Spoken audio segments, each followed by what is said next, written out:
A chance de uma criança de baixa renda de ter um futuro melhor que a realidade em que nasceu está, em maior ou menor grau, relacionada à escolaridade e ao nível de renda de seus pais. Nos países ricos, o elevador social anda mais rápido. Nos emergentes, mais devagar. No Brasil, ainda mais lentamente.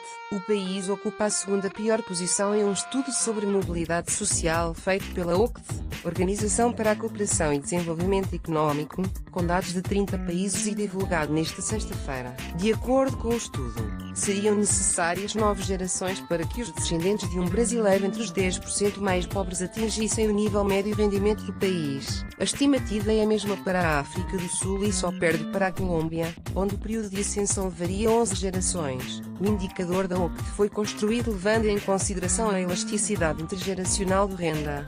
Ou seja, quanto o nível de rendimento dos filhos é determinado pelos pais. A instituição ressalta no estudo que a simulação tem finalidade ilustrativa, para dar dimensão de dificuldade de ascensão social e que não deve ser interpretada como tempo preciso para que um domicílio de baixa renda atinja a renda média. Na média entre os países membros da OCDE, a chamada persistência da renda intergeracional é de 40%.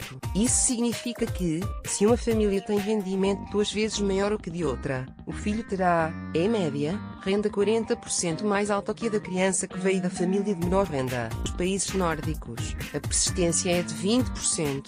No Brasil, de 70%. Conforme a pesquisa, mais de 1/3 daqueles que nascem entre os 20% mais pobres no Brasil permanece na base da pirâmide, enquanto apenas 7% consegue chegar aos 20% mais ricos. Na média da OCDE, 31% dos filhos que crescem entre 20% mais pobres permanecem nesse grupo, e 17% ascendem ao topo da pirâmide. Isso é o que o estudo chama de chão pegajoso sticky floors, a dificuldade das famílias de baixa renda do sair da pobreza. Filhos de pais na base da pirâmide têm dificuldade de acesso à saúde e maior probabilidade de frequentar uma escola com ensino de baixa qualidade. A educação precária, em geral, limita as opções para esses jovens no mercado de trabalho. Sobram-lhes empregos de baixa remuneração, em que a possibilidade de crescimento salarial para quem tem pouca qualificação é pequena, e a chance de perpetuação do ciclo de pobreza, grande. Nesse sentido, a desigualdade social e de renda, destaca o levantamento, é definidora do acesso às oportunidades que podem fazer com que alguém consiga ascender socialmente. Além de chão pegajoso, países como o Brasil têm também tetos pegajosos. Sticky ceilings, acrescenta Stefano Scarpetta, diretor de Emprego, Trabalho e Assuntos Sociais da OCDE, referindo-se às famílias de alta renda.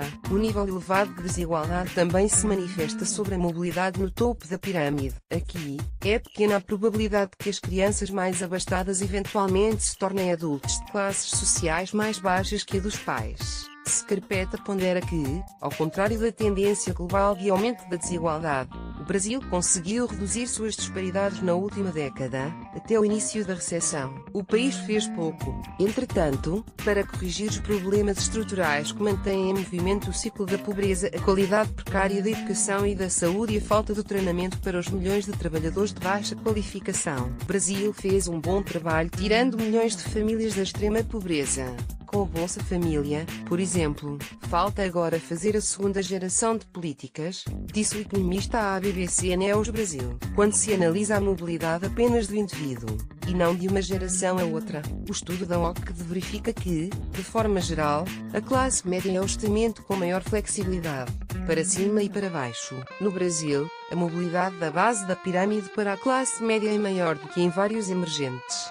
Essa ascensão, contudo, é frágil. A estrutura do mercado de trabalho, com uma participação elevada do emprego informal, intensifica os efeitos negativos das crises sobre a população mais vulnerável, como aconteceu com parte da nova classe média durante a última recessão. O desemprego pode ser um caminho de retorno à pobreza. O nível baixo de mobilidade social tem implicações negativas sobre o crescimento da economia como um todo, diz o estudo da OCDE.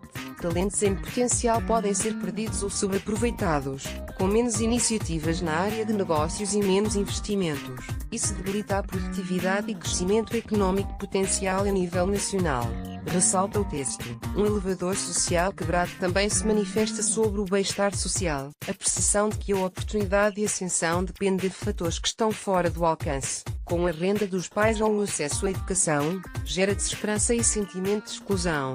Isso aumenta a probabilidade de conflitos sociais, diz a pesquisa.